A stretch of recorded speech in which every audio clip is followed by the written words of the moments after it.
time to give your opinion on the Bills and the NFL. Let's talk football live. Now, here's the 13 Wham Sports Team. This is Chiefs quarterback Patrick Mahomes at practice today in Kansas City. He's still on the concussion protocol, but the Chiefs listed him as limited in practice today. Andy Reid saying he got the majority of the snaps with the first team. Good evening and welcome to Let's Talk Football Live. Mike Catalana along with Jenna Cottrell and Dan Fates. We're going to be with you for the next half hour getting ready for the Bills and the Chiefs in the AFC Championship game with a shot to go to the Super Bowl. I laugh because it's the Bills with a chance to go back to the Super Bowl. First, guys, let's just get this out of the way. Mahomes is playing, right? Yeah, I think he's on track to clear concussion protocol. We all expect him to play on Sunday. He is also dealing with a turf toe. That's another thing that may actually affect this game more, Jenna. Jenna? Yeah, I agree. That's something that hasn't been talked about as much, but that's something that can absolutely affect him out on the field. But in terms of that concussion protocol, it seems like he's been doing well in day-to-day as he gets closer now to game day, but I would expect to see him out on the field on Sunday. Yeah, I think that's what the Bills are expecting. We've talked to players all week, and they're kind of saying, yeah, Mahomes is the guy that we're thinking of. Now, this Bills team gets an opportunity to go to their 6th AFC Championship game. Hey, they've won their last 4, so that's the big news. But it's the first one in 27 years since they beat the Chiefs back in 1994. Yes, I was there. I was covering that game to go to their final Super Bowl to this point. The Bills team gets its first real road challenge this week. And, Jenna, that's one of the things we want to talk about with this team. We've all been up there for the home games now with the Bills and looking at what they've done. And then even when they've gone on the road, it's been a different story than what it's been in past years because there hasn't been a crowd. Exactly. This is going to be the biggest away crowd they play in front of since Houston last year. And obviously that was a hostile environment. Look, there's going to be about 17,000 fans at Arrowhead Stadium. But we asked Josh Allen, like, how much does that environment impact you going into the game on Sunday? Here's what Josh had to say. It's definitely going to be an adjust when we get there kind of thing. We're preparing for it, but until you're in that moment, you're not really sure what to expect. And I've never played in Arrowhead, but everybody tells me the fans are right on top of it, and it's going to get extremely loud with 17,000 people. You know, they're extremely energetic fan base. You know, and again, when they get things rolling, it gets super loud in there. So, you know, we're practicing for it, but until we get in the game, we won't know. Yeah, we have some great comments coming in on YouTube as well as on our Facebook page. And I had a funny one here from Christian. My heart can't handle this for too many more weeks. Obviously, you want to have some more weeks ahead of you, but I agree, a lot of Bills fans. And you got to think, like, those nerves in terms of on the field for the guys this upcoming weekend. I mean, Mike, Dan, they have not played in front of a huge crowd like this. And that has got to affect them and some capacity, right? Yeah, well, the last time they did, we were down there in Houston last year. Very loud. And I got to say, if you're playing well, you can quiet the crowd. And maybe they try to get motivated. But, Dan, we saw it last year in the playoffs. They got rattled in that game in Houston. Yeah, in the second half when the Texans defense kind of got going and then Josh Allen kind of fell apart. We all know how that ended up. And I know some people, I tweeted earlier this week that, like, this is going to play a factor because Bills Mafia created such a factor on their end where 6,700 sounded like 67,000. So, like, you know it's going to go either way. And I know the Bills played against or in front of fans in Miami, in Tennessee, in Arizona this year. This isn't week 6. Like, this is the AFC Championship game where noise and the fans, Mike, these aren't Dallas Cowboy fans. No, these are real fans. These are real fans. Oh, sorry, Cowboys fans. Oh, sorry. They're really going to be offended. And I don't know how well they're going to socially distance themselves, but in the last game against Cleveland, they were on top of each other and they were loud. Yeah. It's a real crowd, and they'll be ready for this one. But, Jenna, the quarterback's a different guy than he was a year ago, even at the end of the year for the playoffs. And his teammates have noticed that. Yeah, I mean, even in practices, you have a guy like Stephon Diggs who has been in an NFC Championship game. He talked about Josh's maturity throughout this season. And Diggs has been, as we know, so fundamental to Josh's development. He's a first-team All-Pro player after this year in terms of what he brings to the offense. But Josh also such a huge piece, and there are those nerves associated. But here's what Stephon Diggs had to say about Allen and his composure down the stretch so far in the playoffs. Just from a huddle standpoint, He's the general. He's commanding. He's giving all the. He's telling me what I got. He's telling guys what the guys, telling guys what the lineup. He's poised. He doesn't get too high, doesn't get too low, and I never see him overly excited. So, he's been right where he needs to be. And I think that calmness, that level-headedness will be put to the test, of course, on Sunday. But we've seen it before where Josh has admitted in years past he's gotten too amped up. He's gotten too hyped up, even in games against just New England in years past.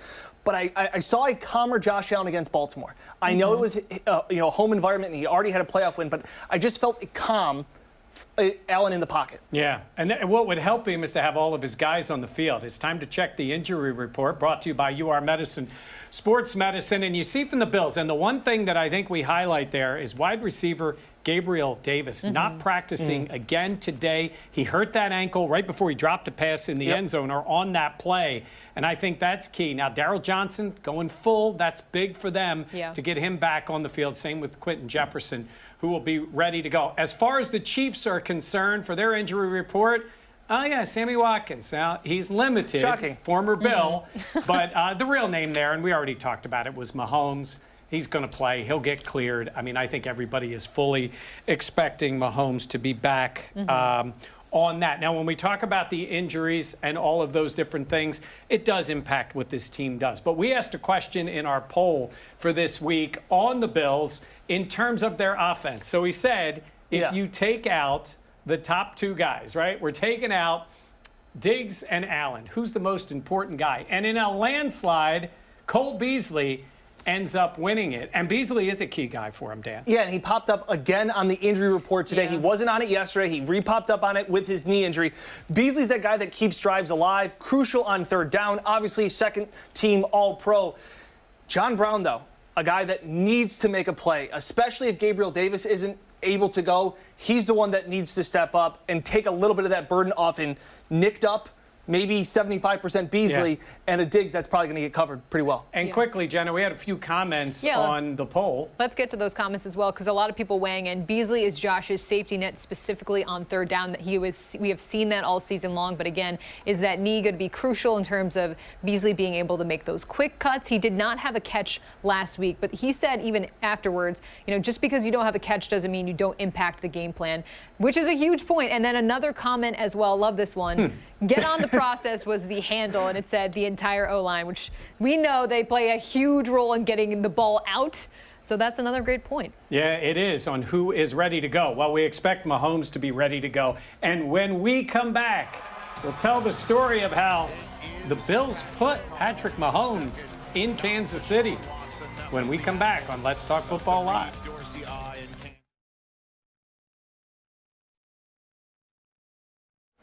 And back here on Facebook and the YouTube page, Mike, Dan, and Jenna. I got some good comments. What do you think about the injuries, though, in terms of the Bills? I would say the one thing that concerns me is, they need to try to go toe-to-toe with the Chiefs. Yeah. And if Beasley's banged up and no Gabe Davis, it does change a lot. Yeah, the Beasley injury, I think, scared me more because there was such a positive sign from him, guys, not being listed on the injury report from Wednesday. So there was kind of that sense of relief of like, Beasley really gutted it out through that Baltimore game. Hopefully he's good to go. And now he reappears. Now, did he do something at practice? Yeah. I don't know. We'll never know. Yeah, and Jenna, what I was going to say to you is, Beasley talked about the crowd and the impact. I think even the road crowd could help him this week. I agree with that, but I also think it makes sense to me that he's still on the injury report, especially when he's been gutting it out since before the regular season ended. Like, you're not going to get healthier as you can continue to play without that rest. So that kind of makes sense to me. A lot of people in the chat commenting Kenny Stills. Yeah. And Dan, we were talking about this. Mike, we were talking about this. Is this a game where we might be able to see Stills back in the lineup? Yeah. Or into the lineup, excuse me. And I think he fits that Gabe Davis role. We talk about it's fit. Like when Cole Beasley went down, Isaiah McKenzie fit into that role. When John Brown went down, Gabe Davis was able to slide over into that 2 slot. Like, it's an interesting dynamic where Gabriel Davis has done a lot of things, has played in, pretty much 2, 3, and 4 positions for the wide receivers. It still could fit that. Yeah, he could, and he's been with the team now a few weeks. And the key is going to be if they deactivate Davis for the game. Correct. I mean, that would be for the roster spot. All right, we are going to take a quick little break here because we're going to come right back and get you set for the next segment of Let's Talk Football Live. We had time. All right, quickly. Yeah. Dan Fates is rocking the Dan Orlovsky look. Oh, I know. Hence the look. He's got some swag. The Kansas City Chiefs select Patrick Mahomes, the second quarterback. Yeah, Patrick Mahomes in April of 2017 getting picked in the first round by the Chiefs. Now, after sitting his first year, we know he burst onto the scene and has been the best quarterback in the NFL for the past 3 years. Mike Catalano, along with Dan Fates and Jenna Cottrell, back here on Let's Talk Football Live. And, of course, your comments and questions, a big part of the show as you get ready for the AFC Championship game on Sunday. Now, that 2017 draft was certainly an interesting one. We were in Philadelphia for that draft, the Bills, with the 10th pick that year. But two franchises changed dramatically with what happened that day, and it could turn out to be the best trade in NFL history for two teams. April of 2017, the Bills had the 10th pick in the NFL draft, and then they made this deal. The Kansas City Chiefs no longer have a first-round pick. Wow. They just traded it along with the 91st overall pick. This week, Sean McDermott looked back at that moment. I mean, listen, they got a good player. And you could say that. With the 10th pick in the 2017 NFL Draft, the Kansas City Chiefs select Patrick Mahomes, the second quarterback. McDermott made that deal with his mentor, Andy Reid. And even though the Bills took Trey White that night, for a while, it looked like McDermott got played. But the Bills coach had a plan. at this point in time, having 2 first-round picks next year, yeah, I feel good about it. Feel really good about it. With the 7th pick in the 2018 NFL Draft, the Buffalo Bills select Josh Allen, quarterback, Wyoming. Allen has justified that pick by becoming a star and a rival of superstar Mahomes. But it was more than Allen. The Bills used the Chiefs pick in 18 to maneuver up and get Tremaine Edmonds and eventually Deion Dawkins. While Andy Reid got his Super Bowl, Sean McDermott could be next. And I think we made out as well with Josh and Tremaine and Tre'Davious. However you kind of shape that in terms of the picks that became picks and all that type of stuff. So I think both teams fared awfully well. I think both did. And I was trying to think of a trade that worked out so well. And the key, obviously, this whole thing is Josh Allen. Well, I guess the only other trade I can think of that worked so well recently, Stephon Diggs.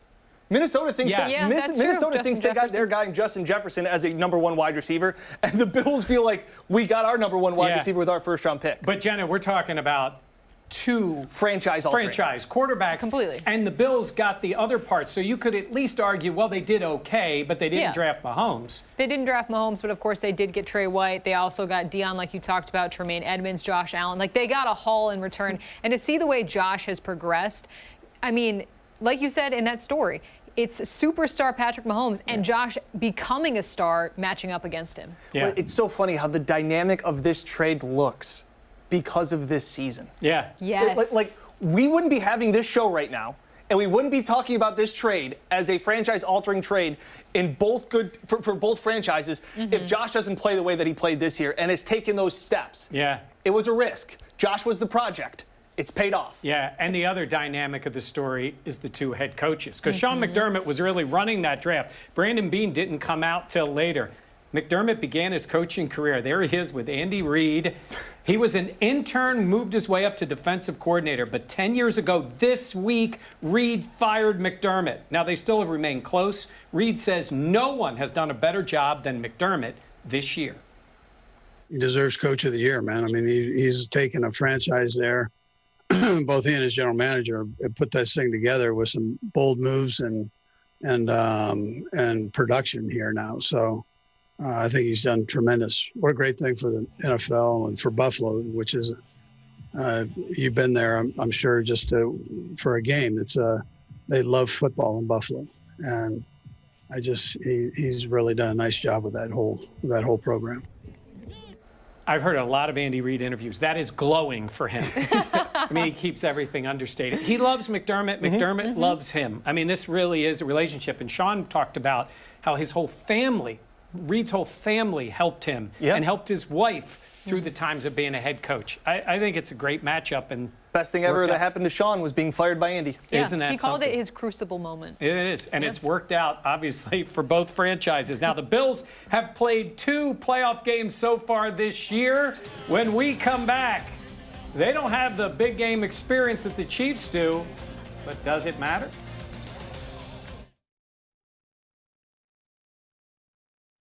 Back under control. Yeah, I remember being, when we were at that draft, Toby Matika from our station was there with me that day, and we were in Philly, and there was a big, thing going on. And when they made that trade, I was sitting there thinking, oh, man, the Chiefs are taking Patrick Mahomes. I mean, excuse me, Deshaun Watson. Yeah. Because everybody thought it was Deshaun Watson. Yeah. Yes. And then it was Mahomes, and Mahomes is one of those names that just kept coming up. Like the kid from the BYU right now. Like that everybody's Zach Taylor. And everybody's talking about him, but you're like, is he the guy? Mahomes went to the perfect place. He got to wait. He got to be behind Alex Smith. And time. Andy Reid had coached Brett Favre. Like he had, even though we compare Josh Allen to him, I mean, he had a lot of that out of the pocket, doing different things, throwing from different ways. And Andy Reid's been great with quarterbacks, and he and Mahomes have been fantastic. Comment on the YouTube page. Donald Evans says, what effects will Mahomes' concussion have on the refs calling the game? Any bias against the Bills? I don't think so. What I think the concussion will have the most effect on is Mahomes' preparation this week. I've been talking about it all week, that when Josh Allen had his concussion last year, he talks about missing meetings to go to doctor's appointments. He talks about missing film sessions because he had a past test. It's just a lot more that goes into it that Mahomes hasn't had to go through. Yeah. And it can impact him. Plus, there's the time in real offense and all the other things that he has to do. I think it can. I think the toe, too. I'm curious to see how much of an effect that will have. Because he was even kind of gimping around, struggling to run as much as we've seen him in the game against the Browns. So I'm curious how much of an effect that will have, having a little bit of time off, like what that will mean. Yeah, well, I guess we're all going to find out in a few days. All right, again, very quickly, and we will be right back with more on Let's Talk Football Live.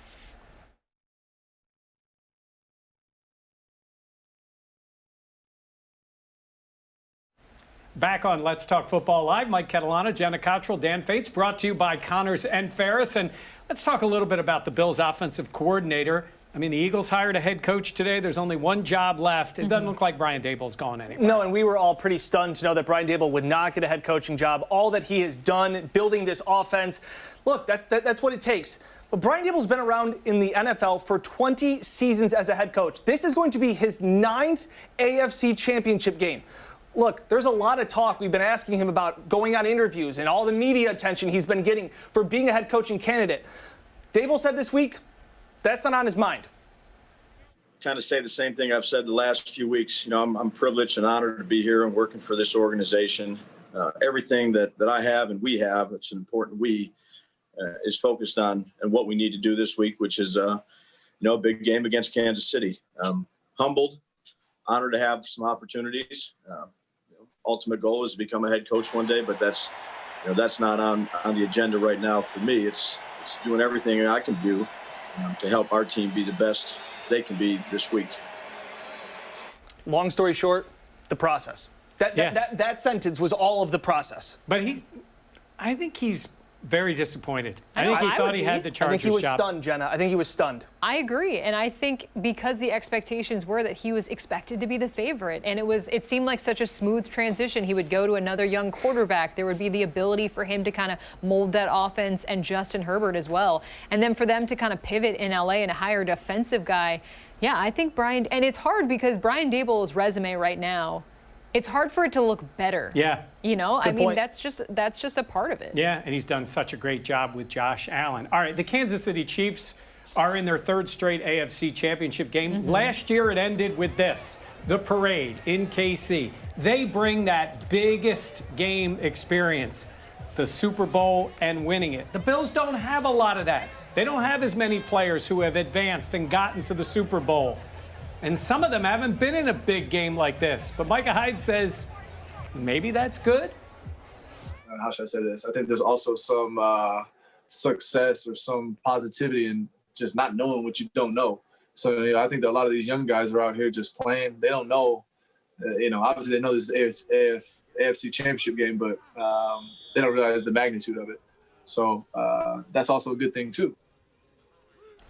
Yeah, it is. But the Bills are underdogs in this game. And Jerry Hughes had a little comment about it today. Yeah, they're enjoying this. After they beat the Baltimore Ravens, Josh Allen was pretty candid, said that in the post-game Zoom that we saw what guys said on TV. Jerry Hughes added to that, saying that because the Bills had the late game on Saturday night, that they watched TV and heard what everybody was saying. Guess what? They're underdogs again this week, and, well, Jerry loves it. For me, that's been the way experts have always viewed the Buffalo Bills. They write us off, and I think that's perfect. Once it comes time for Sunday and the Bills Mafia knows who's coming out there to play some football, and it's us. We pin our ears back and we get after you. We get after you for 4 quarters, and that's just how we go. So we like that the experts, don't respect us, don't want to acknowledge us, don't want to give us credit. That's fine. We'll just keep punching people in the mouth until we get that credit, and that's just how we're going to be. I love that. That's the longest tenured Bill, who has been an underdog pretty much his entire NFL career. He's been on bad teams. Finally saying, you know what, guys? Don't believe us. We'll just punch you in the mouth, Jenna. Yeah, think about it. He's also, he's played for Marone and Rex and all the problems that they had here. And now he's playing for a real team with real management. And, I mean, seriously. Coach. Yeah, I mean, we're talking adults here running the show. And Jenna, he's playing great, too. He has been. He has been playing phenomenal this season. I got to get to this comment, though. PJ saying Gary came out with it today because we know Jerry Hughes' alter ego on the field has been nicknamed Gary. But like you said, yeah, I mean, Jerry Hughes is a guy that I think they brought not they brought in, but they have him in the role, and I wasn't expecting him to be as great as he has been this season. I mean, he's getting consistent pressure. Even when the Bills' defensive line has struggled to get pressure, I feel like you can rely on Jerry. Well, no, I was going to say, you're right on the money. When you said that, you think about it. A lot of times a guy has success like that because they're occupying somebody else. I don't think the Bills' D-line has been particularly effective this year. No. And in terms Jerry of this, Hughes has. He has been. Yeah. Sometimes, no matter how good the young guys are, you got to depend on the old guy to get it done. Oh, wow. I'm just gonna. Sorry. 2 things real quick. Jenny, you talked about Gary not coming out as much. Yeah. He talked about that today. He said it was because of the birth of his daughter and that his son has now been watching games, so he doesn't want his son to see him going too crazy. Also, the fact that the Bills are always a team that, block out the outside noise. The last 2 weeks, they're embracing They're it. listening. Yeah. They're embracing they are it. listening. That's They a may good be point, watching Dan. right now. All right, well, if they are, guess what they're going to see next? We're picking the game. They're dancing, we're picking. Predictions on the game when we come back on Let's Talk Football Live. Okay. Yeah, just so, I mean, I don't like to reference, That was you brought up the old normally it's Jenna who brings up the fact that I have slightly more experience than these two. And when I talk about those games, I was there. They were in preschool. I know the whole thing. But, sometimes I will say this. I wasn't, Jerry Hughes, I mean, we're talking about being impactful on the D-line as a pass rusher. At this age. At his age. Yes, that is impressive. Yeah. And I think that's something they're going to be addressing in the offseason. They need another consistent pass rusher. You can't be depending on Jerry forever. Yeah, Or I Gary. agree. Or Gary. Yeah. I feel like he kind of continued to be on this team because of obviously his experience, but I wasn't expecting him to have a year where he has been this impactful, this productive. He had a couple sacks against Baltimore last week. I just think that everyone has been, I don't think surprised is the right word, but just pleasantly impressed, I would say. That's a great way of putting it. Yeah. It's been a pleasant surprise that you knew that. No, but you used surprise. I'm saying it's not surprising. It's just pleasantly being impressed with how he's been able to bring it again this year. Well, and I think it's also just the leadership that he's brought. Yes. And like I said, there has been, I think there's been 1 or 2 unsportsmanlike Gary conducts, but I think he's limited that, and it's really been that leader that Sean McDermott said that he stepped up. You said unsportsmanlike Gary conduct, and it so works. It's perfect. I didn't slip up. Oh, okay. I meant It's to so say perfect. that. And by the way, the other thing he's done well is stay in his lane. Yes. He has not been overly pursuing. He did it against Lamar, and you got to do this against Mahomes too. because they can fake you and put you in a bad spot. And in this case, Mahomes can really burn you. All right, a quick break. We're right back.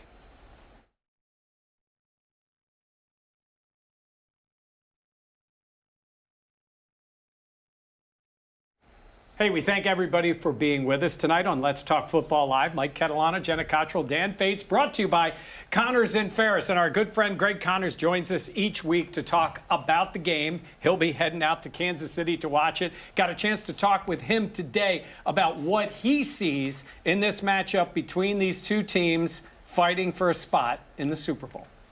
You know, watching these teams and having watched the game that they played back in October, which to me, you almost got to throw that game out because both teams are so different today than they were then.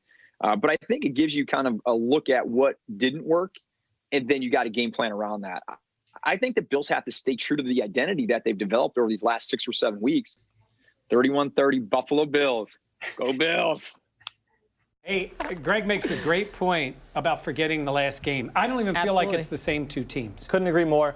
And we get to our picks now? Yeah. My first? Yep. Yeah, you want to go first? Go ahead. And like going off of what Greg said, he's a really smart guy, and I'm going to follow his back. You know what? This is just a game where the last time they played, Allen was dealing with a shoulder injury. There was no Matt Milano. Tremaine Edmonds was banged up. There was no John Feliciano.